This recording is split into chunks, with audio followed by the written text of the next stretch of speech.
So this is Shadow Work Journal 2, Fear of Intimacy. Fear of intimacy, or intimacy avoidance, is a deep-seated anxiety about emotional, sexual, or physical closeness, often stemming from childhood experiences like trauma, abuse, neglect, that make it difficult to form meaningful relationships. Signs include avoiding physical contact, difficulty with commitment, low self-esteem, and isolation. Overcoming this fear involves self-reflection, therapy, open communication, the patience to challenge avoidance behaviors, and gradually build trust and vulnerability. A gentle aversion to getting close to another person, whether it's emotionally or physically or spiritually. It can manifest as fear sharing feelings, being vulnerable, or engaging in physical intimacy like hugging or sex. I'm actually a hugger by nature. I give everybody hugs. I don't know why that's on there. Uh, Sign of fear of intimacy: avoiding physical affection, sexual activity, difficulty committing to a relationship, history of unstable relationships, shutting down emotionally or withdrawing when relationships become close, difficulty sharing feelings and emotions, feelings unworthy of love or care. Um, Common causes: childhood experiences, early relationships with parents, caregivers can establish partners, trust, attachment, emotional expressions that carry into adulthood. Trauma and abuse, emotional neglect, low self-esteem, or shame, perfectionism. Perfectionism, the belief that one must be perfect to be loved. Um,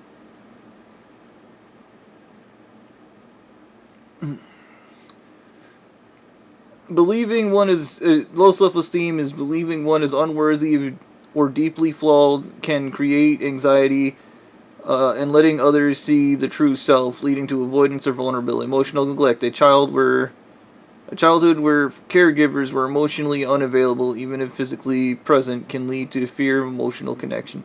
Trauma and abuse: past experience of physical, sexual, emotional, and verbal abuse can create deep-seated trust issues and walls against closeness. Um, Fear of intimacy. I would just like to briefly bring up, I think this is why I keep bringing up Mary Bowberry, so this probably will be maybe the last video I talk about her. Um, when they took me from my house, they put LSD in my mouth when I was sleeping and then drove me to Utah.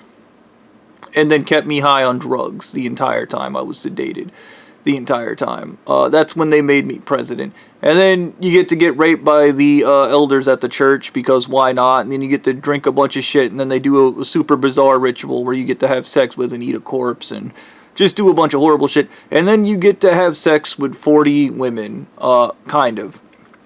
The issue with this is I had to name 40 women, and my brain had been destroyed with cadmium, and you can tell from my other videos, I actually have a really good memory. Unfortunately, that wasn't true when my head was full of heavy metals. I had bad recall. So I was told to sit down and basically name 40 women, and when I couldn't, and it turned into any woman, not just like, it just turned into any woman. It didn't matter if I loved them or not. They wanted me to name women that I loved, and I ran out of women that I loved, and then I had to name any woman that I had in my mind, or else they were going to murder me, because just like the original leader of this church, I had to have 40 wives for some ungodly reason.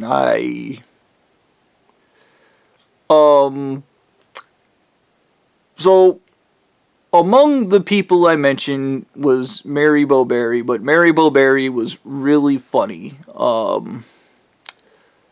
when I mentioned her. Because her father ended up being one of the child molesters that benefited from the human trafficking that this church is.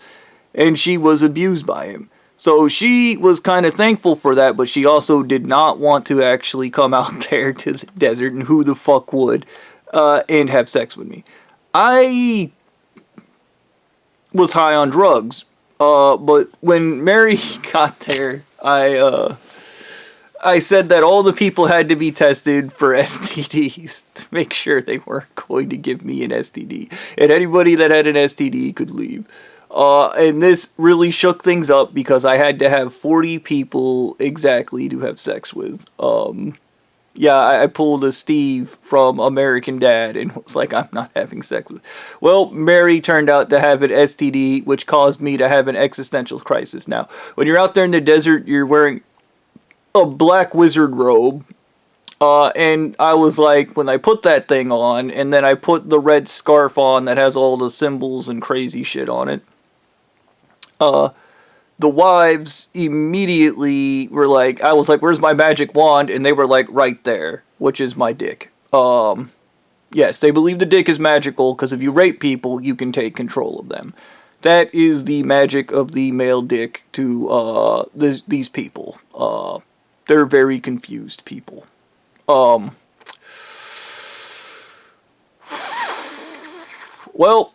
I was too scared to have sex with anyone.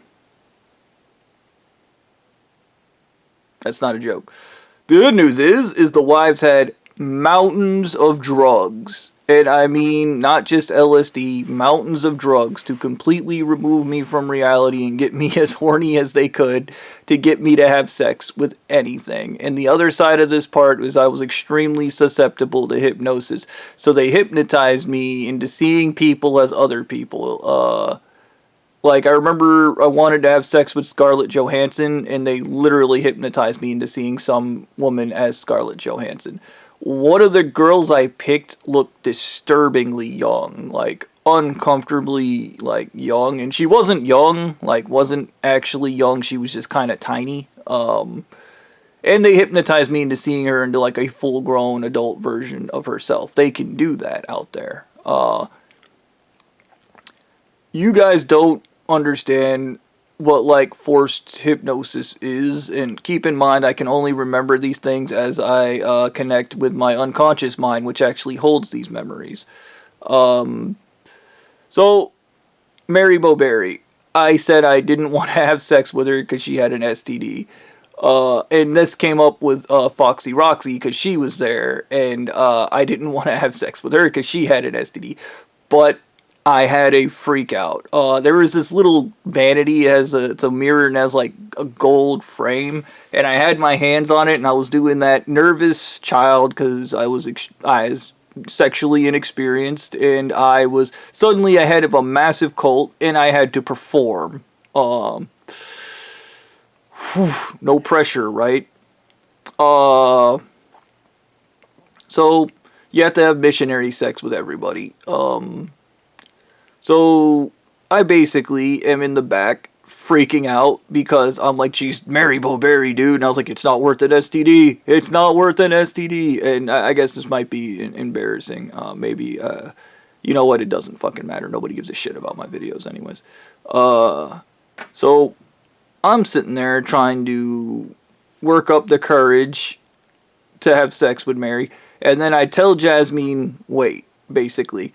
And then she's like, what? And I'm like, get me high on LSD just enough to get me started, and then I'll come off of the LSD and actually have sex with Mary.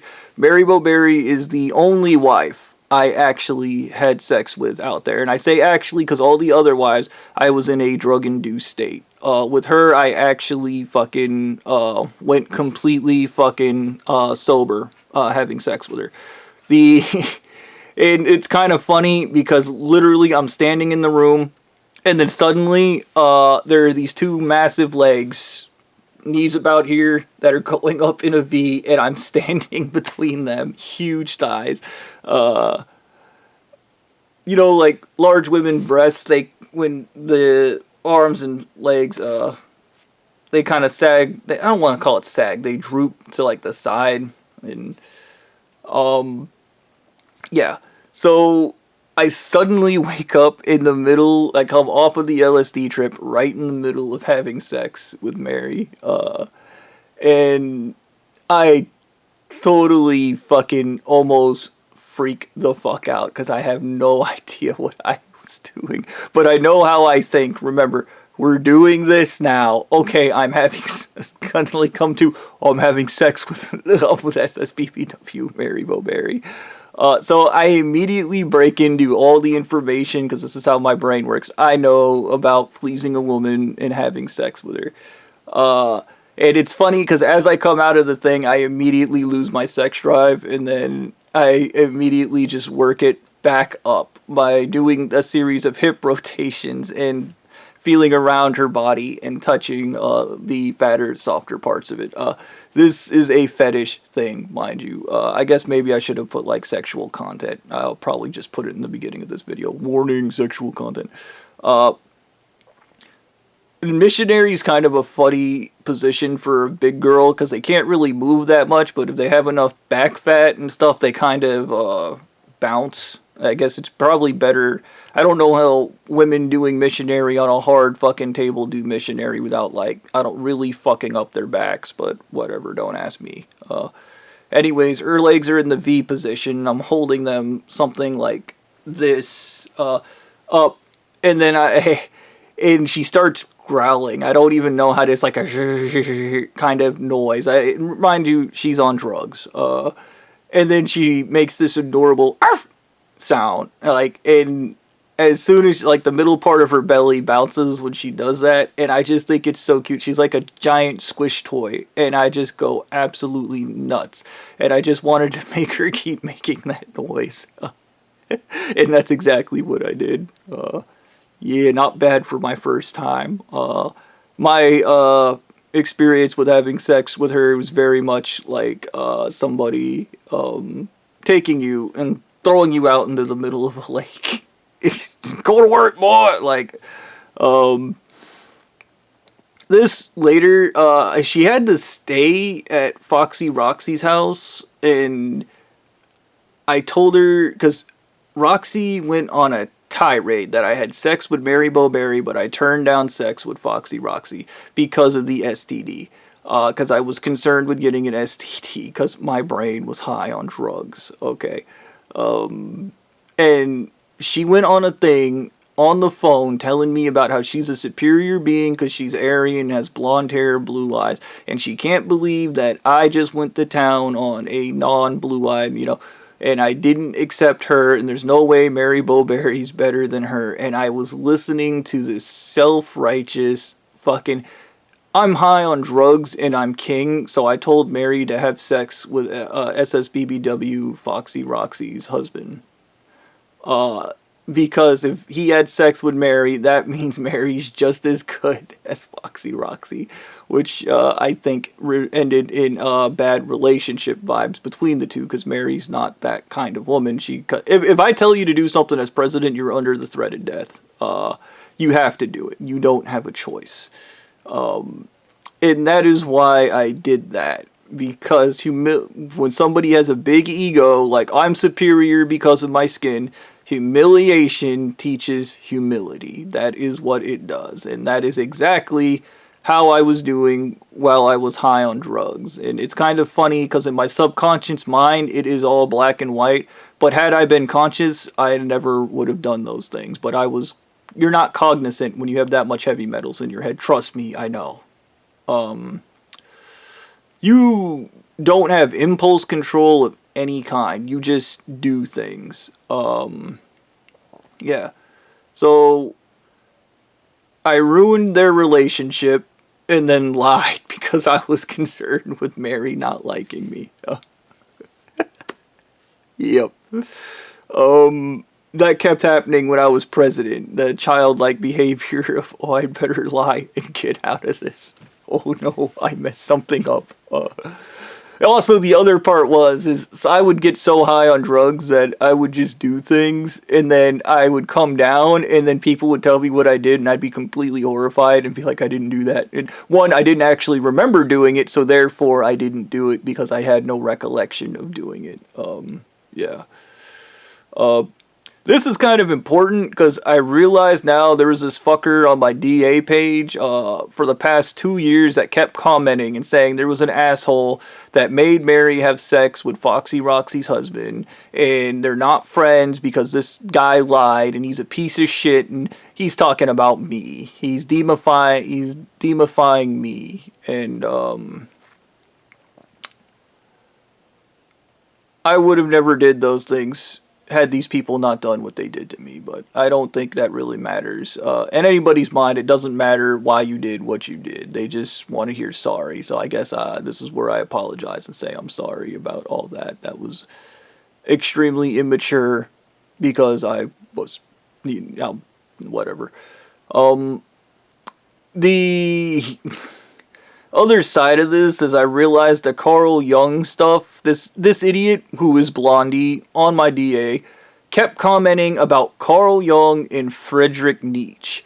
And watching Nietzsche, I quickly learned he's nothing but nihilism, doublespeak nihilism for dummies. So you could argue I already have Nietzsche's superior psychology in spades because I am a nihilist by nature. That is just how I be. Whatever happens, happens. That's how life is. Okay? And that is nihilism. So I already had the superior psychology. I just didn't have the Nietzsche chaos engine of no morals and values and being a cunt.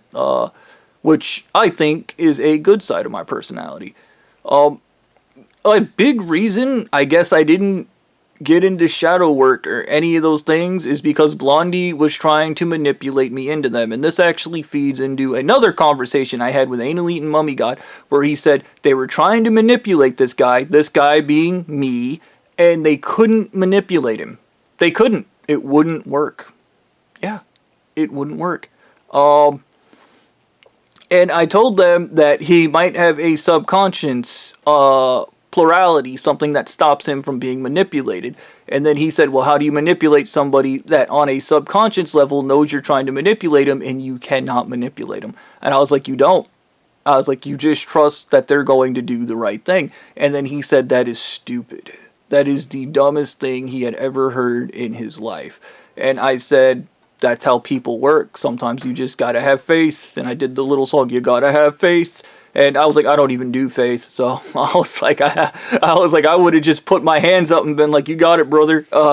And he got so mad. And I think about this scenario, I think I would have been more open to Carl Jung's psychology. I almost said bullshit, but his psychology about the shadow self, because I've had curiosities about the shadow self, and I have understood dreams in a metaphorical fashion, in obscurity. I have understood them.